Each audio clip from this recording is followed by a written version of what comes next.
wabarakatuh. Yang saya hormati Ibu Supirah SPDI selaku Kepala Sekolah SD Negeri Rumah. Yang saya hormati Bapak Ibu Guru SD Negeri Rumah. Alhamdulillahirrahmanirrahim. Pertama-tama, marilah kita panjatkan puji syukur kehadirat Allah Subhanahu wa Ta'ala atas limpahan rahmat yang telah diberikan kepada kita semua, sehingga pada kesempatan ini kita dapat berkumpul dalam ruangan ini dengan pancaran wajah yang bahagia. Kedua kalinya, sholawat serta salam semoga senantiasa dilimpahkan pada junjungan kita Nabi Agung Muhammad Sallallahu Alaihi Wasallam yang kita nantikan syafaatnya di yaumul kiamat. Bapak Ibu Guru yang saya hormati, pada kesempatan hari ini dalam kegiatan berbagi praktik baik SD Negeri Rumah dengan tema pembelajaran di kelas, saya akan membacakan urutan acara pada hari ini. Yang pertama adalah acara pembukaan, yang kedua menyanyikan lagu Indonesia Raya, yang ketiga sambutan dari Ibu Kepala Sekolah SD Negeri Rumah. Acara selanjutnya yaitu penyampaian materi oleh narasumber kita Ibu Latifah SPD, kemudian dilanjutkan dengan acara tanya jawab dan diakhiri dengan penutup. Berhubung waktu sudah beranjak siang, marilah acara ini kita mulai dengan bacaan basmalah bersama. Hingga acara yang kedua yaitu menyanyikan lagu Indonesia Raya yang akan dipandu oleh Ibu Ika Arianti SPD. Kepada Ibu Ika Arianti SPD kami persilahkan.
Meningkatkan hasil belajar siswa. Dengan adanya kegiatan seperti ini sangat bermanfaat bagi kita semuanya. Semoga kegiatan ini bisa berlanjut sampai yang akan datang. Kegiatannya selalu kita perhatikan. Kita akan pada beliau Muhammad SAW yang senantiasa kita memohon syafaatnya, semoga kita akan berhubungan yang mendapatkan syafaatnya. Amin amin ya rabbal alamin. Bapak Ibu yang saya hormati, kegiatan ini dilaksanakan di Padi oleh kita ini. Kemudian seperti itu juga adalah Idul Adha. Kemudian nanti ada sesi tanya jawab dari Bapak dan Ibu Guru. Dan semoga kegiatan ini Bapak dan Ibu Guru semakin menjadi guru yang berkualitas. Amin ya rabbal alamin. Dan saya sebagai kepala sekolah menginspirasi kepada penjenengan semuanya. Semoga semakin maju dari luar negeri, semakin maju dari luar negeri, semakin maju, semakin berkualitas, semakin jaya dengan usaha kita. Nah, semoga Bapak dan Ibu Guru juga semakin giat dalam melaksanakan tugas. Semoga selalu diberi kesehatan, diberi keberkahan, diberi keberkahan. Amin amin ya rabbal alamin. Mungkin itu penyampaian dari saya, kurang lebih dan mohon maaf. Tapi dari taufiq dari saya, assalamualaikum warahmatullahi wabarakatuh.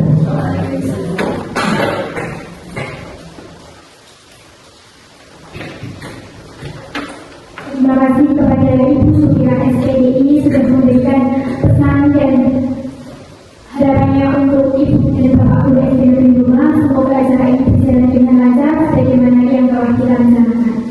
Menginjak acara inti yaitu penyampaian materi oleh Ibu Latifah SPD. Kepada Ibu Latifah SPD, Latifah Indrian SPD, kami persilahkan. Bismillahirrahmanirrahim. Assalamualaikum warahmatullahi wabarakatuh. Alhamdulillahirrahmanirrahim. Kita panjatkan kepada Allah Subhanahu wa Ta'ala yang telah memberikan nikmat sehat sehingga kita bisa berkumpul pada siang hari dalam acara pembelajaran di kelas yang baik.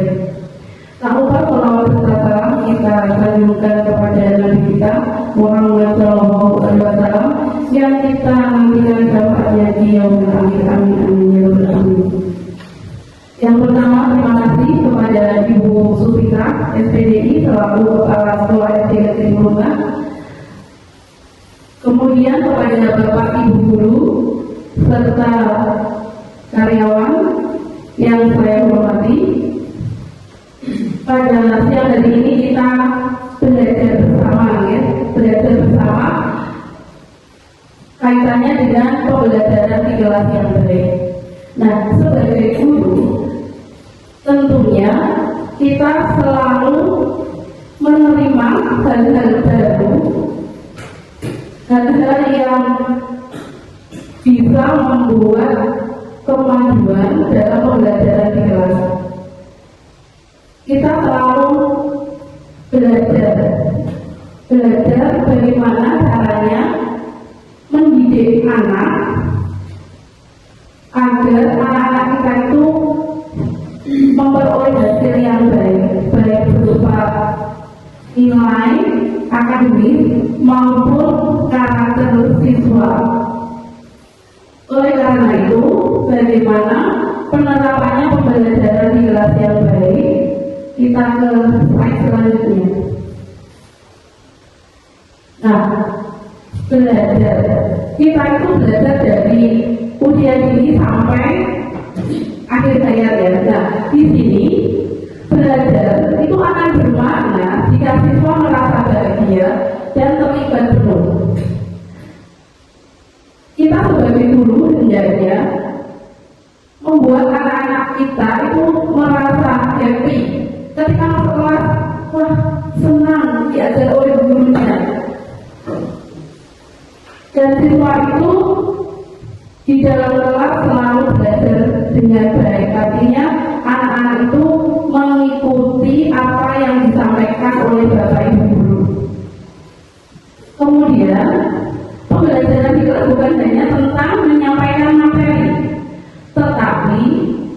bagaimana guru menciptakan pengalaman belajar yang menarik, berdiferensiasi, seru, dan menyenangkan agar setiap siswa berkembang sesuai potensinya. Nah, ini kita ulik satu persatu ya, kita bahas satu persatu. Nah, pembelajaran di kelas ini ternyata bukan hanya menyampaikan materi. Alangkah baiknya guru itu mengaitkan materi yang diberikan dengan kehidupan sehari-hari. Contohnya, misalnya dalam mengajarkan, misalnya ini ya, matematika kelas 6. Saya mengajarkan untuk bab ini kubus dan balok. Jadi di awal pembelajaran kita menyampaikan apa saja benda-benda di sekitar kita yang berbentuk kubus. Nah, anak-anak kan biasanya pernah bermain ular tangga. Nah, dalam ular tangga itu menggunakan dadu.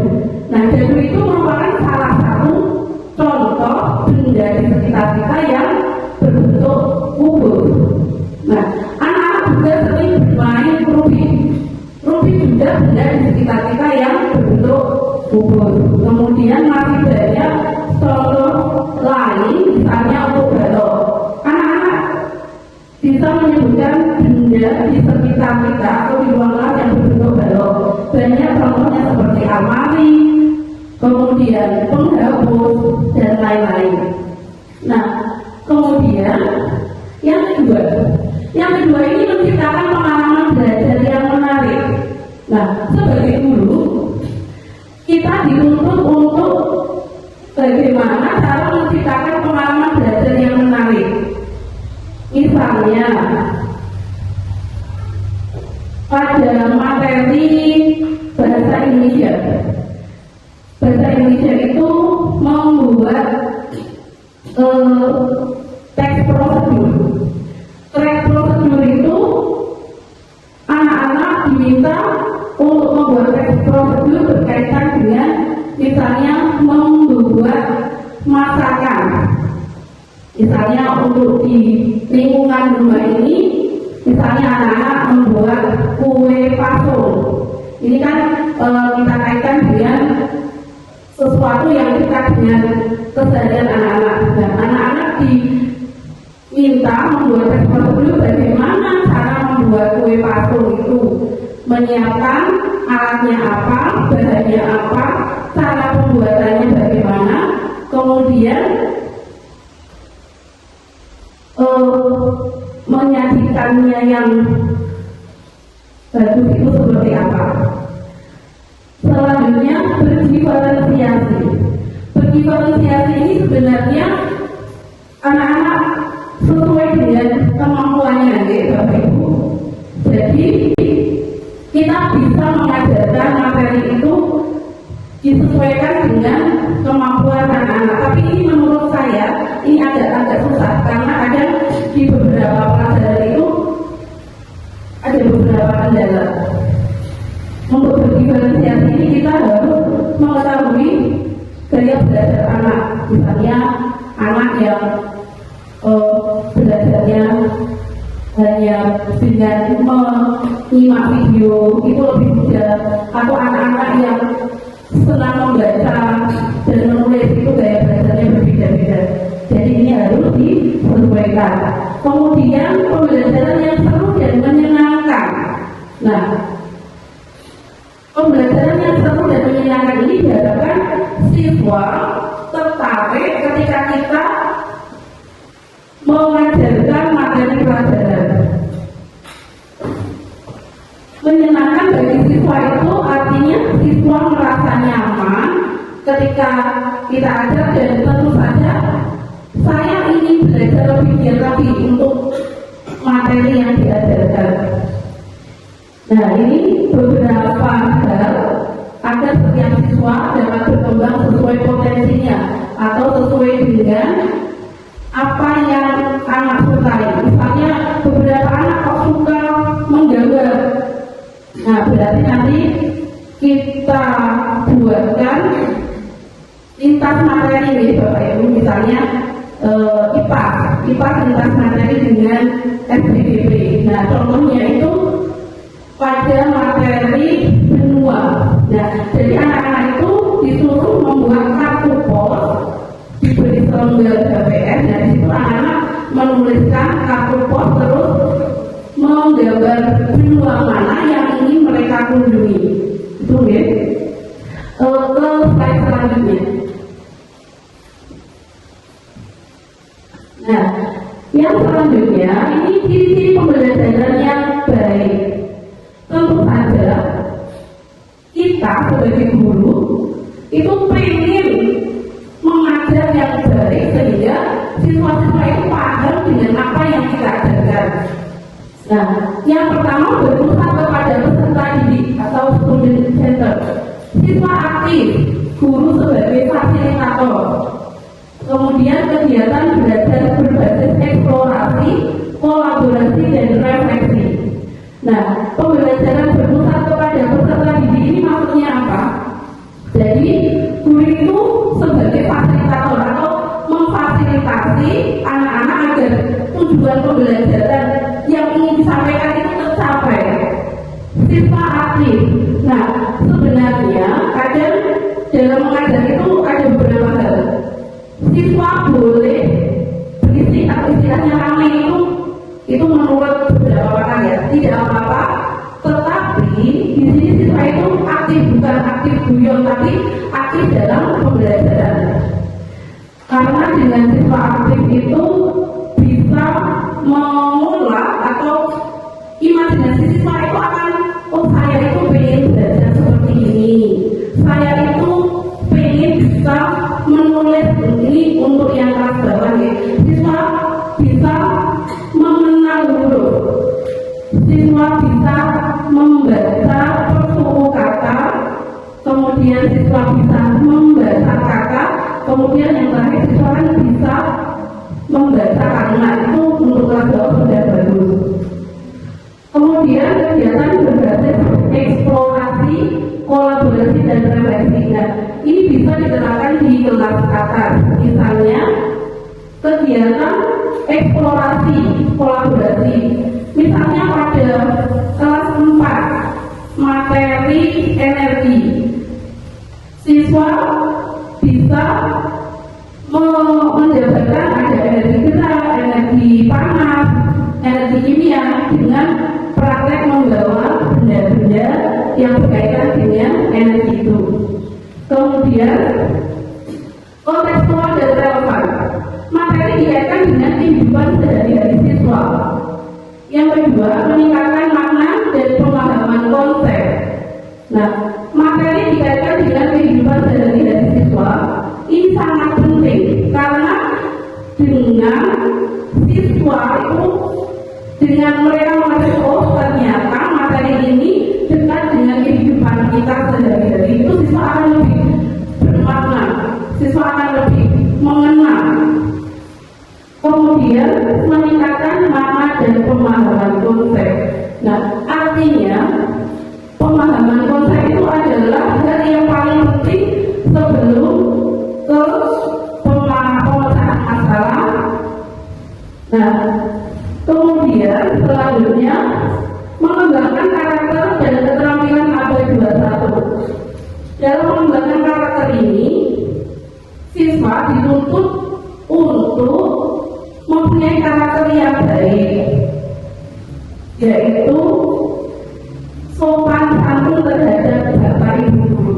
Nah, sekarang ini ada beberapa anak kalau ketemu bapak ibu guru itu kurang adabnya, dia ngomong betul. Ya, nah jadi kita sebagai guru hendaknya memberi contoh atau memberi nasihat ketika anak-anak itu tidak sopan atau misalnya memberi teman-teman yang sering terjadi di kelas. Dan ini menjadi sesuatu yang tidak baik ketika ada pembulian di kelas. Itu sebagai guru kita hendaknya menasihati, karena kalau pembulian ini terus berlanjut nanti dampaknya juga tidak bagus. Nah, kemudian yang pertama critical thinking, collaboration, communication, creativity. Kemudian yang kedua menanamkan nilai integritas, gotong royong, dan bertanggung jawab, menanamkan nilai integritas. Kita harus menanamkan integritas, itu artinya saya sebagai siswa atau pelajar itu di sekolah harus belajar dengan penuh kesadaran. Kemudian gotong royong, gotong royong itu bisa dikembangkan dalam misalnya piket bersama atau membersihkan lingkungan bersama, dan tanggung jawab misalnya mengumpulkan tugas tepat waktu, mengerjakan PR dikumpulkan misalnya hari Rabu, ya hari Rabu harus dikumpulkan, meskipun terkadang ada anak-anak yang mungkin kemampuan akademisnya kurang, jadi agak terlambat. Nah itu nanti bagaimana caranya sebagai guru untuk menangani anak-anak yang akademisnya kurang. Selanjutnya, nah yang selanjutnya ini pembelajaran yang menarik. Pembelajaran yang menarik itu yang pertama menggunakan media interaktif, bisa menggunakan video, permainan edukatif, simulasi atau eksperimen sederhana.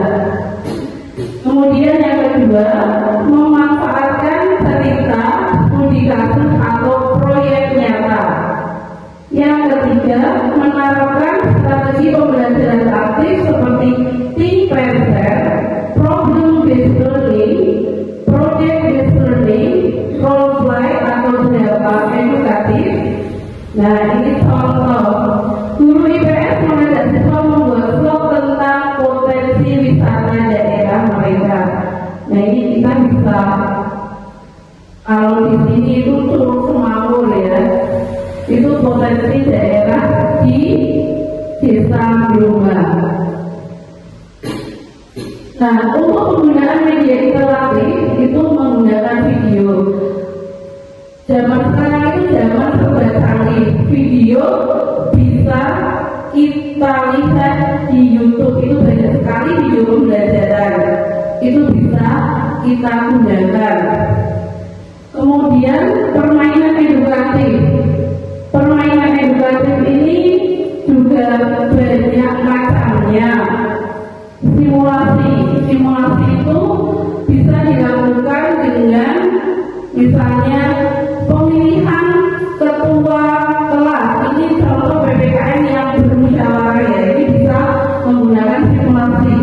Atau kalau matematika bisa jual beli, anak-anak bisa disimulasikan untuk jual beli. Atau eksperimen sederhana ini biasanya banyak atau bisa kita lakukan pada materi IPA atau IPAS ya, misalnya kelas 5 itu bisa eksperimen dengan menggunakan membuat kotak sifat cahaya, atau kelas 6 itu membuat kotak tentang terjadinya gerhana matahari atau gerhana bulan. Nah kemudian yang kedua, memanfaatkan cerita, studi kasus atau proyek nyata. Kemudian yang ketiga itu beberapa strategi pembelajaran. Team present itu kita bisa dalam kelompok kecil, jadi ada 2 anak. Problem based learning. Untuk problem based learning itu dalam langkah-langkahnya itu mengutang masalah atau membuat satu masalah. Kemudian project based learning, membuat project, role play atau drama edukatif. Selanjutnya adalah pembelajaran berdiferensiasi.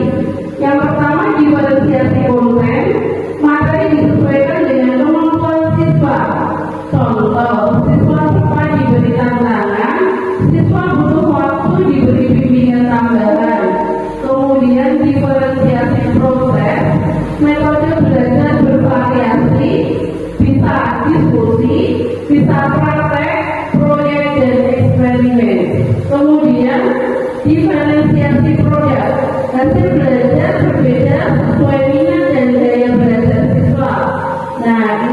bisa membuat poster, video, laporan, karya seni. Untuk poster itu pelajaran bahasa Indonesia banyak sekali ya. Ada membuat poster sejak untuk iklim itu ada sayangi bumi juga banyak sekali, atau stok bumi itu juga bisa digunakan.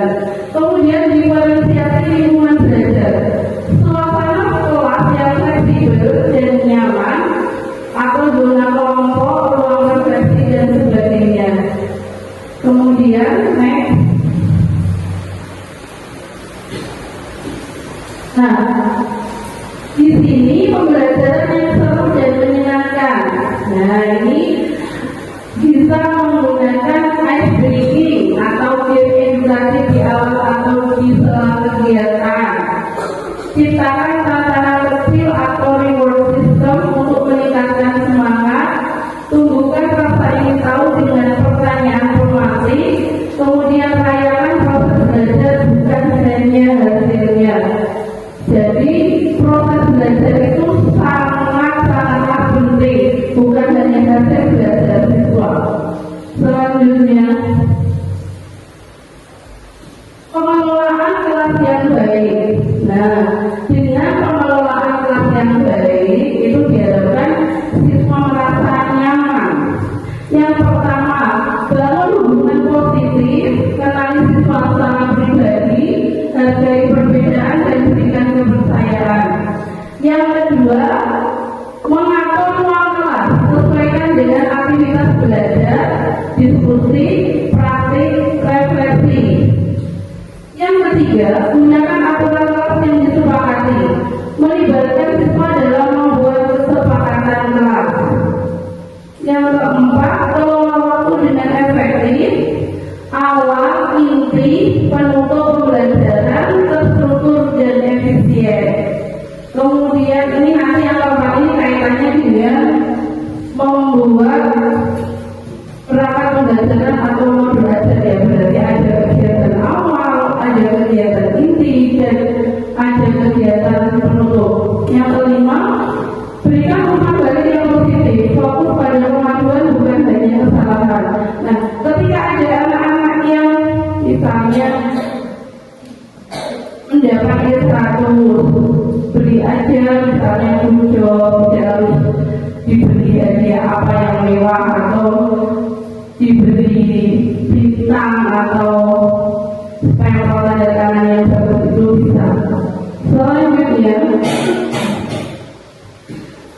nah ini kita ke penutup ya. Alhamdulillah. Nah, jadi pembelajaran yang baik bukan hanya mengajar agar siswa tahu, tetapi menginspirasi agar siswa mau belajar sepanjang hayat. Nah, guru yang hebat bukan hanya mengajar, tetapi menyalakan semangat belajar. Nah, itu yang bisa saya sampaikan. Masih banyak kekurangan, terutama saya dalam menyampaikan materi. Mohon maaf yang sebesar-besarnya. Wassalamualaikum warahmatullahi wabarakatuh.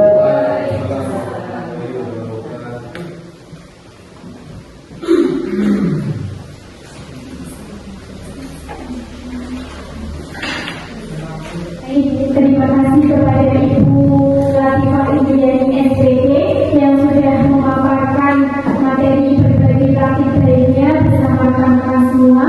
Yang perlu kita garis bawahi, pesan yang sangat penting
bukan hanya menghasilkan nilai, tapi juga menghasilkan mungkin kedisiplinan atau disepakati dan mereka ada gotong royong, ada kerjasama dan seperti itu.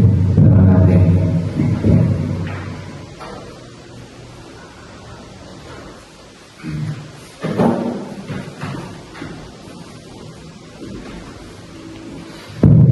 Terima kasih kepada Bapak Mustafid yang telah menyampaikan pertanyaan bagaimana hubungan emosional antara guru dan siswa. Nah, intinya kalau hubungan guru dengan siswa itu sudah klik ya, sudah klik itu sudah nyambung, sudah enak, itu akan terjadi kedekatan emosional. Jadi kita itu bisa memahami karakter anak satu persatu. Misalnya si A itu di kelas sukanya ramai, guyon saja, itu kan kadang terjadi seperti itu. Jadi kalau kita itu sudah klik ya, sudah nyambung dengan anak, sekali diingatkan itu paham, oh harus seperti ini. Kemudian menjaga hubungan emosional guru dengan siswa itu sangat penting. Ketika anak itu dengan guru sudah mengabaikan atau istilahnya sudah enggak dengan guru, ketika kita menyampaikan materi itu mereka sudah tidak paham. Itu menurut saya. Mungkin Bapak Ibu guru lain punya pendapat tentang keterkaitan antara emosional guru dengan siswa.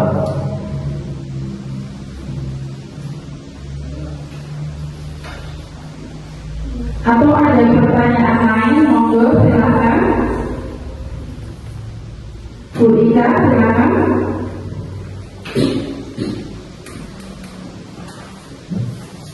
Terima kasih waktu yang telah diberikan pada saya. Pada kesempatan ini yang ingin saya tanyakan, bagaimana cara guru menanamkan disiplin tanpa membuat siswa itu merasa takut? Terima kasih kepada Ibu Ika Ariati, pertanyaan yang sangat bagus sekali.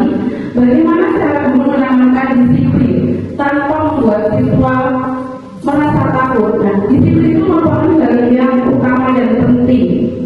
Dengan menerapkan aturan secara konsisten, memberikan penjelasan tentang apa aturan dibuat, serta menggunakan pendekatan positif, itu siswa akan merasa dihargai, bukan hanya hukuman yang menakutkan. Nah, itu dua pertanyaan. Saya rasa cukup ya. Nah, mungkin dari Bapak Ibu guru bisa menyampaikan pengalaman mengajar di kelas. Mungkin ada ide-ide baru atau kreativitas yang baru sehingga bisa membuat siswa di kelas itu selain belajar menyenangkan juga siswa paham terhadap materi yang disampaikan oleh guru. Mungkin dari Bu Erni bisa menyampaikan pengalaman belajarnya di kelas, silakan.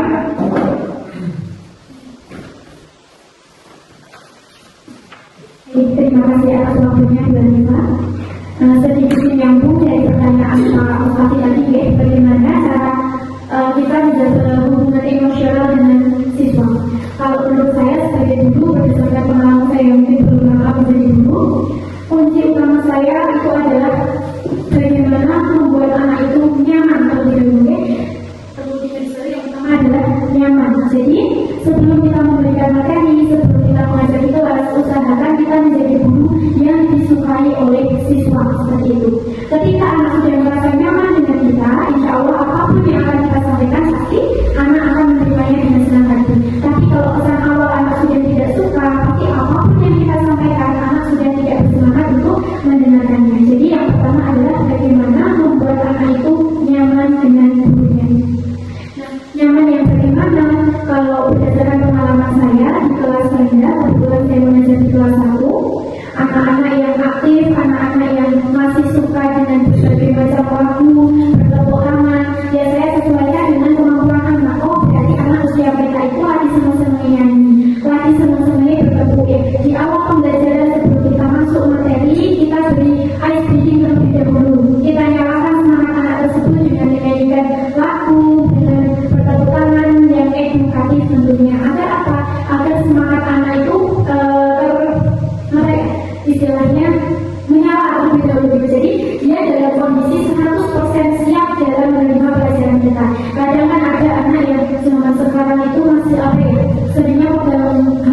Terima kasih saya ucapkan kepada Bu Eli itu untuk fase A ya, fase A. Nah sekarang untuk yang fase B kelas 3 atau kelas 4 mungkin Bu Nurul bisa menyampaikan bagaimana beliau Bu Nurul mengajarkan materi di kelas untuk fase B. Silakan kepada Bu Nurul.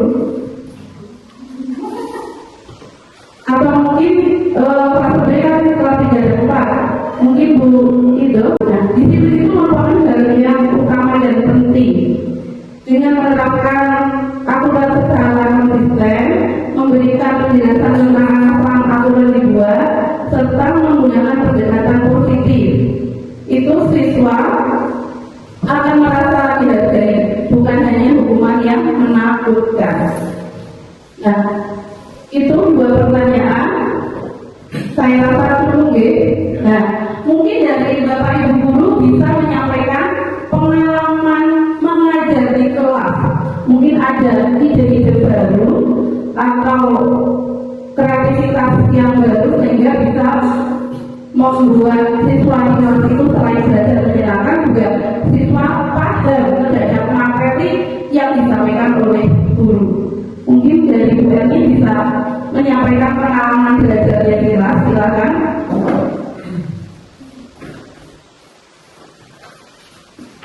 Terima kasih atas waktunya Bu Elisa. Sedikit menyambung dari pertanyaan Pak Bupati tadi ya, bagaimana cara kita menjaga hubungan emosional dengan siswa. Kalau menurut saya sebagai guru, berdasarkan pengalaman saya yang mungkin belum lama menjadi guru, kunci utama saya itu adalah bagaimana membuat anak itu nyaman terlebih dahulu. Yang pertama adalah nyaman. Jadi sebelum kita memberikan materi, sebelum kita mengajar di kelas, usahakan kita menjadi guru yang disukai oleh siswa seperti itu. Ketika anak sudah merasa nyaman dengan kita, insya Allah apapun yang akan kita sampaikan pasti anak akan menerimanya dengan senang hati. Tapi kalau pesan awal anak sudah tidak suka, pasti apapun yang kita sampaikan anak sudah tidak bersemangat untuk mendengarkannya. Jadi yang pertama adalah bagaimana membuat anak itu nyaman dengan gurunya. Nah, nyaman yang bagaimana? Kalau berdasarkan pengalaman saya di kelas saya, kebetulan saya mengajar di kelas 1, anak-anak yang aktif, anak-anak yang masih suka dengan berbagai macam lagu, bertepuk tangan, ya saya sesuaikan dengan kemampuan anak. Oh, berarti anak usia mereka itu lagi senang-senang nyanyi, lagi senang-senangnya bertepuk ya. Di awal pembelajaran sebelum kita masuk materi, kita beri ice breaking terlebih dahulu. Kita nyalakan semangat anak tersebut dengan menyanyikan lagu, dengan bertepuk tangan yang edukatif tentunya. Agar apa? Agar semangat anak itu istilahnya menyala terlebih dahulu. Jadi dia dalam kondisi 100% siap dalam menerima pelajaran kita. Kadang kan ada anak yang zaman sekarang itu masih apa ya, seringnya pegang HP sampai larut malam gitu. Jadi belajar berangkat jam 7 masuk mengantuk, tidak semangat, loyo. Itu tugas dulu bagaimana di awal pembelajaran ya kita nyalakan semangat anak-anak itu dengan ice breaking yang edukatif seperti itu. Mungkin hanya itu dari saya berdebat. Monggo Bapak Ibu guru akan berada yang menambahkan. Terima kasih saya ucapkan kepada Bu Eli itu untuk fase A ya, fase A. Nah sekarang untuk yang fase B kelas 3 atau kelas 4 mungkin Bu Nurul bisa menyampaikan bagaimana beliau Bu Nurul mengajarkan materi di kelas untuk fase B. Silakan kepada Bu Nurul. Atau mungkin fase B kan kelas 3 dan 4 mungkin Bu Ido bisa menyampaikan bagaimana cara menyampaikan materi yang menyenangkan kepada anak-anak kelas 4. Ini terutama kelas 4 ini ada tunggal gitu. Dan terima kasih dan mohon maaf mungkin nanti berangkat. Kalau di kelas 4 itu di kelas saya lebih ke untuk anak itu lebih fokus dalam belajar itu pemberian poin. Nah, ketika di awal setelah kita materi kita pelajari dulu supaya anak semangat, nanti ada poin sendiri siapa yang berani menjawab atau siapa yang berani maju itu akan mendapatkan poin untuk penambahan nilai. Jadi di situ nanti anak akan lebih semangat. Oh, ketika saya itu nanti nilainya tambah. Kalau nilai saya dalam pelajaran itu mungkin kurang dari 7 tambah 1 poin, berarti saya sudah tutup seperti itu.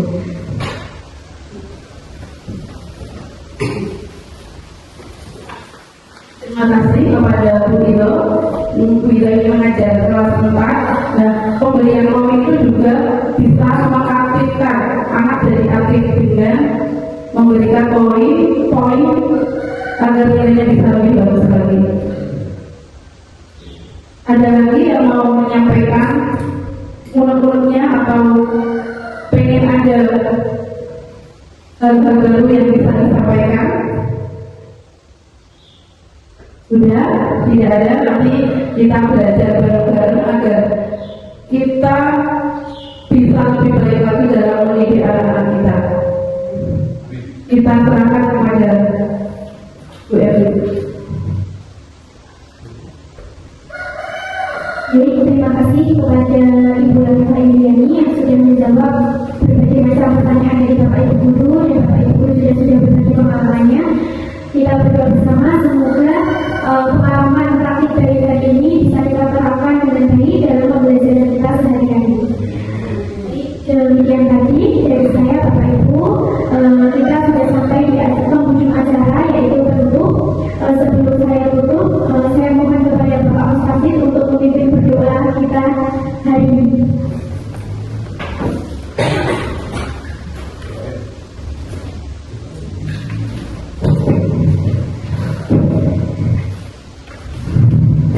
Untuk rangkaian kegiatan hari ini, mari kita bersama-sama berdoa semoga apa yang bisa kita laksanakan bisa menghasilkan sesuatu yang bermanfaat untuk kita, untuk sesuatu untuk kita. Al-Fatihah.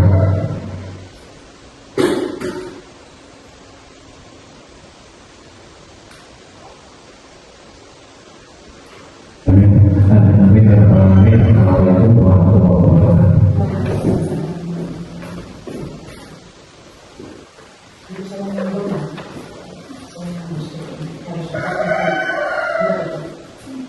Terima kasih. Saya dari selaku MC mohon maaf